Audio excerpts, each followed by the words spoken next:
नमस्कार, स्वागत है आपका अपना प्रदेश उत्तर प्रदेश में। मैं हूं आपके साथ सचिन चौहान। सहारनपुर में भीम आर्मी प्रमुख चंद्रशेखर पर हमले की घटना में पुलिस ने कुछ लोगों को हिरासत में लिया है, जिनसे पूछताछ की जा रही है। बताया गया कि हमले में शामिल कार को भी पुलिस ने बरामद कर लिया। वहीं चंद्रशेखर के समर्थकों द्वारा लगातार चंद्रशेखर के लिए सरकार से जेड कैटेगरी की सुरक्षा की मांग भी की जा रही है। जी क्या कहेंगे? नहीं, मुझे ऐसी उम्मीद नहीं थी कि अचानक से इस तरह का हमला हो जाएगा। बस मैं अपील करूंगा अपने साथियों से, देश भर में हमारे साथी हैं, हमारे समर्थक कार्यकर्ता हैं, कि वो शांति बनाए रखें। हम आगे की सारी लड़ाई संवैधानिक तरीके से लड़ेंगे, ये गोली की भाषा हमारी नहीं। तो बस मैं उनसे अपील करूंगा कि वो शांति बनाए। कल त्योहार भी है, तो शांति बना के शांति के माहौल में रहें। उनका प्यार और करोड़ों माँ बहनों का आशीर्वाद है कि मैं सुरक्षित हूँ, मैं ठीक हूँ, और मैं उनसे अपील करता हूँ कि वो शांति बनाए रखें। मुझे उम्मीद है कि वो मेरे विश्वास पे खरे उतरेंगे और शांति बना के रखेंगे। मेरा किसी को झगड़ा नहीं है, मैं अपने महापुरुषों की विचारधारा के लिए काम कर रहा हूँ। मैं चाहता हूँ आगे बढ़े। बाबा साहब, कांशीराम साहब का अधूरा सपना पूरा, मैं उसके लिए जारी लगा रहूंगा। मैं गोलियों से नहीं डरने वाला, लेकिन मैं अपने साथियों से आज अपील करूंगा कि वो शांति बनाए रखें। मुझे उनसे उम्मीद है, हम संविधान को मानने वाले लोग। ये हमला सुनियोजित तरीके से, प्री प्लान तरीके से हमला किया गया है और बिल्कुल कायराना हरकत है। और पूरा इन्होंने ये हमारे राष्ट्रीय अध्यक्ष जी की जान लेना चाहते थे। जो भी लोग हैं, इनके पीछे किसका एजेंडा है, इनके पीछे कौन दिमाग काम कर रहा है, कौन देश की आवाज को, न्याय की आवाज को दबाना चाहता है, कौन देश के हकों की लड़ाई जो हमारे राष्ट्रीय अध्यक्ष जी देश के कोने कोने में जाके लड़ते हैं। तो इसके लिए जांच होनी चाहिए और जो भी दोषी उन पर इतनी ठोस कार्रवाई होनी चाहिए, उन पर रासुका की कार्रवाई होनी चाहिए, उन पर उनके जो बुलडोजर है उसे भी देखेंगे हम कितना चलेगा। और मेरे हिसाब से तो सरकार को तुरंत राष्ट्रीय अध्यक्ष जी को जेड+ सुरक्षा देनी चाहिए। और वहीं भीम आर्मी चीफ चंद्रशेखर आजाद पर हुई फायरिंग के बाद अलग अलग पार्टी के नेता और रेसलर्स मुलाकात चंद्रशेखर से करने के लिए पहुंच रहे हैं। बीजेपी के शिष्टमंडल सहारनपुर पहुंचा है, जहां पर उन्होंने अस्पताल में चंद्रशेखर आजाद से मुलाकात की है। मीडिया को संबोधित करते हुए शिष्टमंडल के नेताओं ने कहा कि चंद्रशेखर पर फायरिंग करने वाले बदमाशों को बख्शा नहीं जाएगा। हम लोग आज माननीय चंद्रशेखर जी का स्वास्थ्य पता करने के लिए मैं, महानगर अध्यक्ष जी, आदरणीय राघव जी, आदरणीय मेयर साहब, सब लोग गए थे। निश्चित रूप से हमारे शहर के प्रतिष्ठित व्यक्ति हैं वो, और जो भी घटनाक्रम है वो दुखद है, और हम उनका हालचाल पूछने आए थे। उनका स्वास्थ्य ठीक है और प्रभु चरणों में प्रार्थना है कि उनका स्वास्थ्य अच्छा रहे, ये हम सबकी कामना है। कोई बता रहे थे कि अभी कुछ इन्फेक्शन वगैरह की? नहीं, ऐसा कोई जानकारी ना CMO साहब के द्वारा दी गई और ना माननीय चंद्रशेखर जी के द्वारा दी गई। उन्होंने भी कहा कि मेरा स्वास्थ्य ठीक है। कब तक कह रहे हैं डिस्चार्ज करने? अभी ये तो देखिए, ये डॉक्टरों का अपना मत होता है, उसमें हम लोग कोई हस्तक्षेप करें वो ठीक नहीं। और वे रेसलर्स बजरंग पुनिया और साक्षी मलिक भी चंद्रशेखर से मुलाकात करने के लिए सहारनपुर पहुंचे हैं, जहां पर उन्होंने हॉस्पिटल में चंद्रशेखर से मुलाकात कर उनका हालचाल पूछा है। मीडिया से रूबरू होते हुए साक्षी मलिक ने कहा कि जो घटना हुई वह गलत है, दोषियों पर सख्त कार्रवाई होनी चाहिए।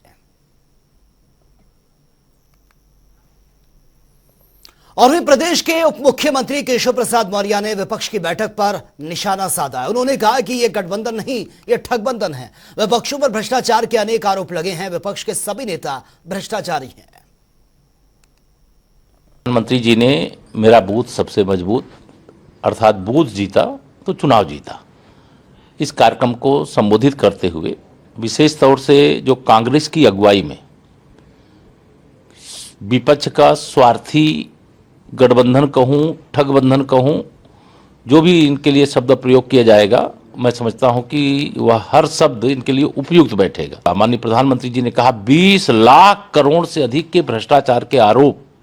यह सारे भ्रष्टाचारी कोई देश के लिए नहीं, देश के गरीबों के लिए नहीं, देश के किसानों के लिए नहीं, देश के युवाओं के लिए नहीं, देश की महिलाओं के लिए नहीं, देश की सुरक्षा के लिए नहीं, देश की अर्थव्यवस्था को नंबर 1 बनाने के लिए नहीं। इनका एक ही गठबंधन का लक्ष्य है कि किसी भी तरीके से दुष्प्रचार करो, किसी भी प्रकार से लोगों के बीच में अफवाह फैलाओ और 2024 में कुछ सफलता का रास्ता मिल जाए। लेकिन यह भ्रष्टाचार करने वाले जो दल हैं, किसी के बेटी का हित है तो किसी के बेटे का हित है। कोई चाहे वो महाराष्ट्र वाला हो, चाहे उत्तर प्रदेश वाला हो, चाहे बिहार वाला हो, चाहे तेलंगाना वाला हो, मतलब चाहे दिल्ली वाला हो, मतलब देश के कोई ऐसे राज्य नहीं है जिन राज्यों के लोग इस गठबंधन के हिस्सा बनने के लिए वहां पर गए हैं और उनके ऊपर आरोप न लगा हो, और थोड़ा बहुत आरोप नहीं, मतलब लाखों करोड़ के आरोप हैं जिससे देश की गरीबी दूर की जा सकती है। और वहीं मथुरा में पुलिस लगातार बदमाशों के खिलाफ सख्त कार्रवाई कर रही है। एसपी शैलेश पांडे के निर्देश में पुलिस और स्वाट टीम ने मिलकर शहर में कई दर्जन भर चोरी की घटनाओं को अंजाम देने वाले अंतर्राज्यीय चोर को मुठभेड़ के दौरान गिरफ्तार किया है। उनके कब्जे से 20 लाख रुपए से ऊपर का सोना चांदी और तमंचे कारतूस के साथ एक गाड़ी बरामद की है। आपको बता दें कि मैनपुरी के रहने वाले एक शातिर चोर को मुठभेड़ के बाद घायल अवस्था में गिरफ्तार किया गया था। गिरफ्तारी के बाद इस चोर ने पूछताछ में 1 दर्जन चोरी की घटनाओं को कबूल भी किया है। वहीं आरोपी पर पहले से ही कई मुकदमे दर्ज हैं।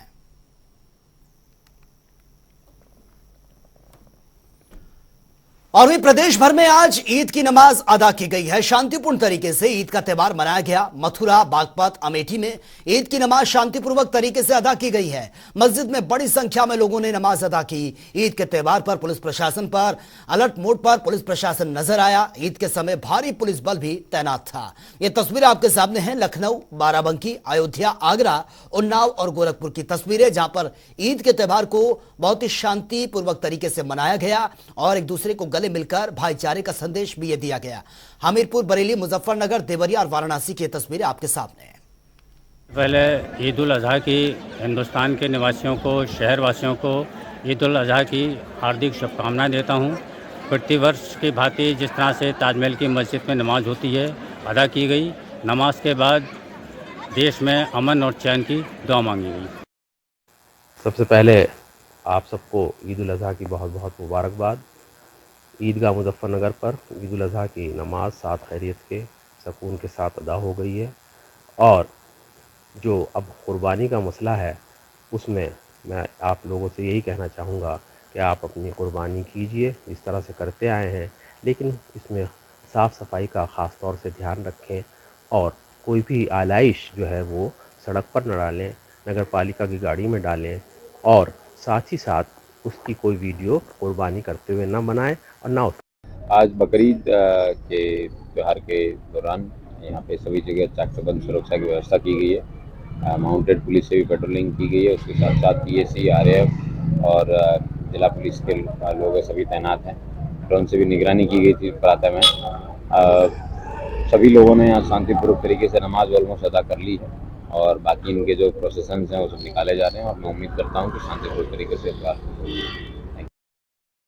सबसे पहले ईद उल अजहा की हिंदुस्तान के निवासियों को, शहरवासियों को ईद उल अजहा की हार्दिक शुभकामनाएं देता हूं। प्रतिवर्ष की भांति जिस तरह से ताजमहल की मस्जिद में नमाज होती है अदा की गई। नमाज के बाद देश में अमन और चैन की दुआ मांगी गई। अयोध्या मंडल के सभी जनपदों में बकरीद का पर्व पूरी अकीदत, पूरी श्रद्धा और पूरे उल्लास के साथ लोग मना रहे हैं और सारी व्यवस्थाएं हम लोग सुनिश्चित करा रहे हैं। सभी जो मौजूद लोग हैं, जो हमारे मौलाना लोग हैं, उनसे भी हमारा संवाद है और सभी जगहों पर सभी लोग अपनी ड्यूटी का निर्वहन कर रहे हैं। हम लोग भी भ्रमण करके सुनिश्चित कर रहे हैं सभी जगह पे शांति व्यवस्था सुनिश्चित रहे। अभी तक पूरे मंडल में सभी जगह पूरे अमन चैन के साथ ये पर्व मनाया जा रहा है। यूसीसी के सिलसिले में all India Muslim personal law board ने बहुत क्लियर कट ये अपना स्टैंड का इजहार किया है कि यूसीसी का बुनियादी तौर पर वास्ता और मतलब सिर्फ मुसलमानों से नहीं है, बल्कि जितनी भी रिलीजियस कम्युनिटीज़ हैं सबके अपने पर्सनल लॉज हैं, सबका यूसीसी से वास्ता और मतलब है। और दूसरी बात ये कि अपने मुल्क के कॉन्स्टिट्यूशन ने रिलीजियस फ्रीडम को एज अ फंडामेंटल राइट करार दिया है। तो रिलीजियस फ्रीडम जो कि हमारा और हर शहरी का फंडामेंटल राइट है और मुस्लिम पर्सनल लॉ की बुनियाद कुरान और हदीस है, लिहाजा उसको हमसे छीना नहीं जा सकता। इसलिए हुकूमत से और लॉ कमीशन के सामने पर्सनल लॉ बोर्ड अपनी बात रखेगा, अपना ड्राफ्ट पेश करेगा। और इस वक्त की बड़ी खबर से आपको अपडेट करवा देते हैं। ये बड़ी खबर सामने आ रही है, ये बड़ी खबर आप तक पहुंचा रहे हैं। मुख्यमंत्री योगी आदित्यनाथ कल प्रयागराज आएंगे। कल प्रयागराज के दौरे पर रहेंगे मुख्यमंत्री। सीएम के आगमन को लेकर तैयारियां तेज कर दी गई हैं। लाभार्थियों को फ्लैट की चाबी मुख्यमंत्री की तरफ से सौंपी जाएगी। अतीक अहमद से ली गई जमीन पर ये फ्लैट बनाए गए हैं जिनका आवंटन किया जाएगा। प्रधानमंत्री आवास योजना के तहत ये घर बनाए गए हैं। कई परियोजनाओं का लोकार्पण और शिलान्यास भी कल मुख्यमंत्री के द्वारा ये होगा। 250 परियोजनाओं का लोकार्पण और शिलान्यास होना है। इसी के साथ ही लीडर प्रेस के मैदान में ये कार्यक्रम रखा गया है। तो कल मुख्यमंत्री योगी आदित्यनाथ का प्रयागराज का दौरा ये होना है और साथ ही इस कार्यक्रम को लेकर तैयारियां जोरों शोरों से चल रही हैं। मुख्यमंत्री यहां पर पहुंचेंगे, लाभार्थियों को फ्लैट की चाबी सौंपेंगे। अतीक अहमद से जो जमीन ली गई उस पर ही ये फ्लैट बनाए गए हैं और प्रधानमंत्री आवास योजना के तहत बनाए गए घर की चाबी ये लाभ पात्रों को दी जाएगी। कई परियोजनाओं का लोकार्पण शिलान्यास भी मुख्यमंत्री योगी आदित्यनाथ करेंगे, जिनमें से 250 की परियोजनाओं का लोकार्पण और शिलान्यास होना है।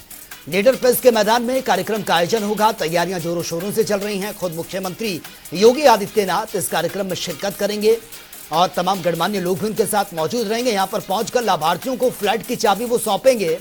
और आपको बता दें कि ये फ्लैट जो बने हैं, अतीक अहमद से ये जमीन ली गई थी उस पर ही ये फ्लैट बनाए गए हैं और कल यहां पर खुद मुख्यमंत्री पहुंचेंगे। कई परियोजनाओं का लोकार्पण शिलान्यास का कार्यक्रम है और इसी के साथ ही 250 के आसपास परियोजनाओं का लोकार्पण और शिलान्यास ये होना है।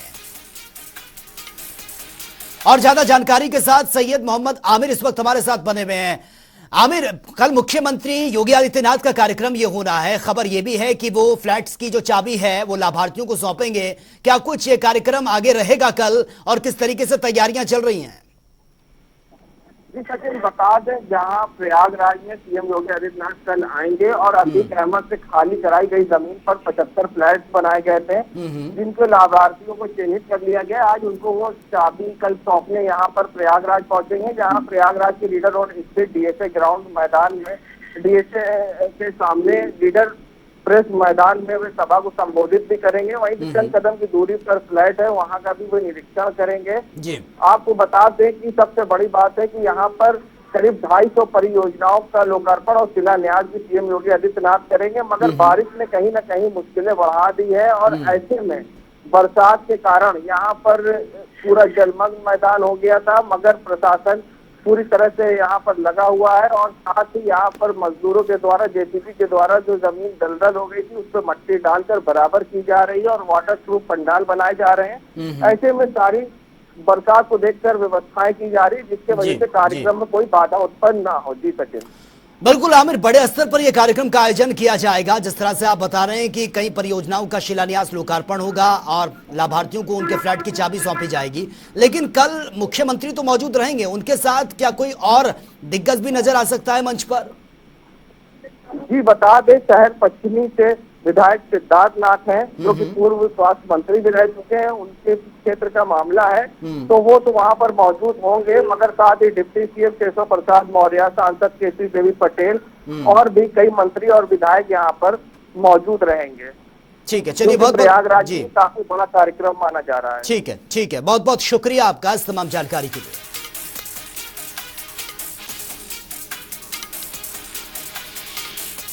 तो ये बड़ी खबर से आपको अपडेट करा रहे हैं। कल ये कार्यक्रम होना है, लेकिन तस्वीरें आप देखिए, बारिश ने जरूर खलल डाला है, लेकिन तैयारियां यहाँ पर जोरों शोरों से चल रही हैं और बाकायदा वाटरप्रूफ टेंट यहाँ पर लगाए जा रहे हैं ताकि लोग यहाँ पर जो पहुंचे उनको किसी भी प्रकार की दिक्कतों का सामना ना करना पड़े। और वही अयोध्या में राम मंदिर का निर्माण बहुत तेजी से चल रहा है, निर्माण कार्य, और मंदिर के निर्माण में अनेक चीजें ऐसी लगाई जा रही हैं जो मंदिर की आस्था के साथ साथ आकर्षण का केंद्र भी बन सके। राम मंदिर में आकर्षण के लिए धनुष का आकार की स्ट्रीट लाइट्स के पोल यहां पर लगाए जाएंगे और स्ट्रीट पोल को धनुष के आकार की तरह डिजाइन किया गया है। इनोवेशन कंपनी के एमडी ने कहा कि धनुष में राम जी का आशीर्वाद होता है और उनका धनुष है, रुद्राक्ष है, पवन पुत्र हनुमान है। है कि यहाँ पर अयोध्या में राम जितने कॉरिडोर्स बन रहे हैं और बहुत सारे पार्क्स विकसित हो रहे हैं, इसके अलावा जितनी एक्सेस रोड्स जो अयोध्या के लिए इनका चौड़ीकरण हो रहा है, सब पर स्ट्रीट लाइट्स लगाई जानी है। तो स्ट्रीट लाइट्स किस प्रकार की हों, उसमें क्या डिज़ाइन हो, इसको हम लोग नियंत्रित कर रहे हैं ताकि कोई बेतरतीब ढंग से यहाँ पर स्ट्रीट लाइट्स या कुछ ऐसे रोड फर्नीचर्स हैं वो ना लग जाएँ। तो जो अच्छी कंपनीज़ हैं जिन्होंने इच्छा जाहिर की है इस काम को करने की, जो हमारे पास आ रहे हैं उनको हम पहले ये कह रहे हैं कि आप आपको एक अच्छा डिज़ाइन करिए, अपने जो आर्टिस्टिक टीम है उसे डिज़ाइन करा के और एक सैम्पल्स हमको यहाँ पर दिखाइए ताकि हम उसमें निर्णय ले सकें। तो जो आपने बाहर देखा है वो उन्हीं में से एक सैंपल एक कंपनी है जिसने वो उसको वहाँ स्थापित किया है, और ये कल हमने उसको देखा था, ये बहुत अच्छा भी है। तो इस तरह के और जितने स्ट्रीट लाइट के जो पोल्स हैं और जो ब्रैकेट्स हैं उन सब की डिज़ाइंस पर हम लोग मंथन कर रहे हैं, और जो बेस्ट डिज़ाइंस हैं अयोध्या में, ताकि बहुत अच्छा एक्सपीरियंस आ सके, विजुअली बड़ी अपीलिंग चीज़ें हों, उनको स्थापित कराया जाएगा, ना कि अनप्लान वे में हम कुछ स्ट्रीट लाइट्स या और भी कोई रोड साइड फर्नीचर्स को अलाउ करें। ऐसा नहीं कर रहे हैं, प्रयास कर रहे हैं कि प्लान वे में बहुत ही ढंग से प्रॉपर थीम के अधीन रहते हुए इन सब चीज़ों की स्थापना की जाए। राम है, रक्षा की बहुत ज़रूरत है अयोध्या को, योगी जी को। लोगों की नज़र बहुत तेज़ लगती है। नाम नहीं लेना चाहूँगा, बहुत सारे लोग हैं जो नहीं चाहते कि अयोध्या बने, राम मंदिर बने, जो मुद्दे में रहा, काफ़ी समय तक रहा। तो रक्षा करने के लिए लोग अपनी कर ही रहे हैं, हम जितना अपनी तरफ से कर सकते हैं उत्तर प्रदेश के होते हुए हम वो प्रयास कर रहे हैं कि हम साथ दें, योगी जी का साथ दें और सनातन धर्म का साथ दें। राम जी को एकदम ऐसा बना के रखें कि कोई छू ना पाए, कोई बुरी नज़र ना लग पाए। अमरनाथ यात्रा की शुरुआत 1 जुलाई से ये होने जा रही है, जिसके लिए तमाम श्रद्धालु जम्मू गए हैं और अपनी यात्रा की शुरुआत करने के लिए पूरी तरह से वो तैयार भी हैं। इस दौरान उनके जो अजब गजब के जोश उसमें देखने को मिल रहा है, वो काफी उत्साहित भी हैं। ये रिपोर्ट आप देखिए।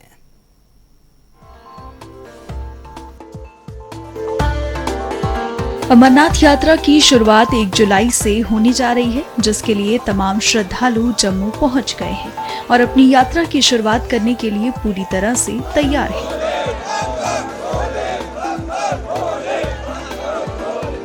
इस दौरान उनके अंदर गजब का जोश देखने को मिल रहा है। वे बाबा अमरनाथ के दर्शन के लिए आतुर हैं। तस्वीरों में देखा जा सकता है कि लोग लंबी लाइन लगाए दिख रहे हैं। लाइन में खड़े होने के बावजूद लोगों में उत्साह देखने लायक है। अमरनाथ यात्रा की शुरुआत से पहले लोगों ने लिया भोलेनाथ का नाम। श्रद्धालुओं की सुविधा के लिए यात्री निवास बेस कैंप में खास इंतजाम किए गए हैं। अमरनाथ बाबा के दर्शन से पहले श्रद्धालुओं का क्या कहना है, सुनिए। अंदर से खुशी है, मेरे पैर ऑटोमेटिक उठ रहे हैं। मतलब एक है कि बस जाना है उधर और कुछ भी नहीं, मौसम वगैरह सब कुछ देखें, लेकिन कह रहा नहीं, जो होगा सो देखा जाएगा। एक बार जाना है बाबा के दर्शन करके आना बस। जोश बहुत हाई है और इस बार पिछले सारे रिकॉर्ड टूटने वाले, जहां तक मुझे लग रहा है, क्योंकि 4 साल से प्रयास कर रहा था। जब मैं पहुंच गया तो इसका मतलब बाकी लोग जो कंटिन्यू आ रहे हैं वो अपने आप को रोकेंगे नहीं। किस तरह के अभी अरेंजमेंट्स लगे आपको? सर अभी तक अरेंजमेंट मुझे बहुत अच्छा लगा। अभी तो कोई प्रॉब्लम नहीं, फर्स्ट स्टेप यहाँ पे है, अभी आगे देखेंगे क्या मिलने वाला। हम कल से यहाँ लाइन लगा के खड़े हैं एक जैसे। बहुत अच्छा लग रहा है बाबा के दर्शन होने के लिए। भगवान बाबा जल्दी अमरनाथ हमको जल्दी दर्शन दे। बहुत जोश है लोगों में, बस बाबा के मन में दर्शन लेके आए, जल्दी से दर्शन होने चाहिए बाबा के, यही तमन्ना है बस। बाबा बस सबकी मनोकामना पूरी करे। जय बाबा, जय बम बम बोले। बाबा जी की श्रद्धा और बाबा जी का आशीर्वाद है तो इतनी तादाद में लोग आएंगे और हर साल बढ़ने ही वाले हैं।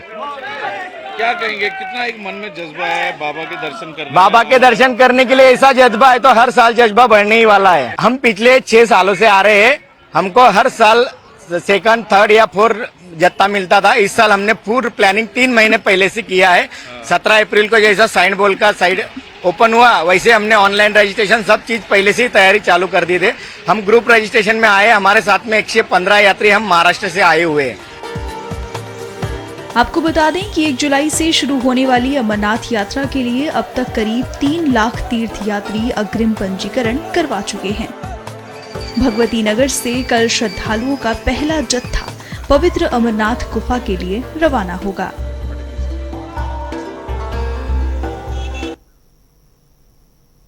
तो चलिए अब बात होगी 4 मिनट में 18 मंडल की। अयोध्या में सावन मेले को लेकर तैयारियां तेज। पुलिस ने राम मंदिर और हनुमान गढ़ी का किया निरीक्षण, अधिकारियों को दिए दिशा निर्देश। बाराबंकी में दर्दनाक सड़क हादसा, बाइक की टक्कर मारने के बाद पलटी है बोलेरो, हादसे में सीओ और उनकी पत्नी घायल। हमीरपुर में लापता युवक का मिला शव, इलाके में फैली है सनसनी, शव को कब्जे में लेकर जांच पड़ताल में जुटी है पुलिस। आजमगढ़ में धड़ल्ले से कराया जा रहा धर्म परिवर्तन, पुलिस ने 4 लोगों के खिलाफ मुकदमा दर्ज किया, छापेमारी कर धार्मिक ग्रंथ और रजिस्टर भी बरामद किए। फतेहपुर में शराब पीने का विरोध करना पत्नी को महंगा पड़ गया, शराबी पति ने पत्नी पर किया चाकू से हमला, महिला को अस्पताल में भर्ती करना पड़ा। भदोही में पुलिस और बदमाशों के बीच मुठभेड़, फायरिंग में बदमाश के पैर में लगी है गोली, मौके से लुटेरा फरार। फतेहपुर में पुलिस से तंग आकर व्यक्ति ने खाया है जहर, पुलिस पर लगाया गाली गलौज और धमकी देने का आरोप, मामले में न्याय की गुहार। कन्नौज में पूर्व प्रधान हत्याकांड के आरोपी को गिरफ्तार कर लिया गया, पुलिस मुठभेड़ के दौरान 2 आरोपी हुए घायल, अस्पताल में भर्ती किया गया। झांसी में 30 साल के व्यक्ति की धारदार हथियार से हत्या, परिजनों में मचा कोहराम, पुलिस कर रही है मामले में जांच। फर्रुखाबाद में ट्रेन से टकराया है युवक, इलाज के दौरान तोड़ा दम, शव को कब्जे में लेकर पोस्टमार्टम के लिए भेजा गया। अमेठी में बदमाशों ने व्यापारी के घर में किया लूट, 2 लाख कैश और ज्वेलरी पर हाथ किया साफ, सीसीटीवी में कैद हुई पूरी घटना। बलिया में पुलिस को मिली बड़ी सफलता, अवैध शस्त्र व कारतूस के साथ एक व्यक्ति को गिरफ्तार किया गया, पुलिस को देसी तमंचा, जिंदा कारतूस और 315 बोर भी बरामद हुई। लखीमपुर खीरी में शत-विशत हालत में मिला है अधेड़ का शव, अज्ञात शव की शिनाख्त जारी, मामले में जांच पड़ताल में जुटी है पुलिस। प्रयागराज में मानसून की दस्तक, पहली बारिश से मिली है लोगों को राहत, मौसम विभाग ने भारी बारिश का जारी किया अलर्ट। इटावा में भैंस चराने गए युवक की मौत, सेंगर नदी में डूबने से हुई है मौत, परिजनों में मचा कोहराम। अलीगढ़ में भीम आर्मी के कार्यकर्ताओं ने किया है प्रदर्शन, चीफ चंद्रशेखर पर हुए हमले को लेकर जिला कलेक्ट्रेट को सौंपा ज्ञापन, हमलावरों पर कड़ी से कड़ी कार्रवाई की मांग। प्रतापगढ़ में बकरीद को लेकर जिलाधिकारी और पुलिस अधीक्षक पहुंचे ईदगाह, सुरक्षा व्यवस्था का लिया जायजा, लोगों को दी ईद की बधाई। तो फिलहाल इस बुलेटिन में मेरे साथ इतना ही, लेकिन तमाम खबरों के लिए आप बने रहिए जनता टीवी के साथ। नमस्कार।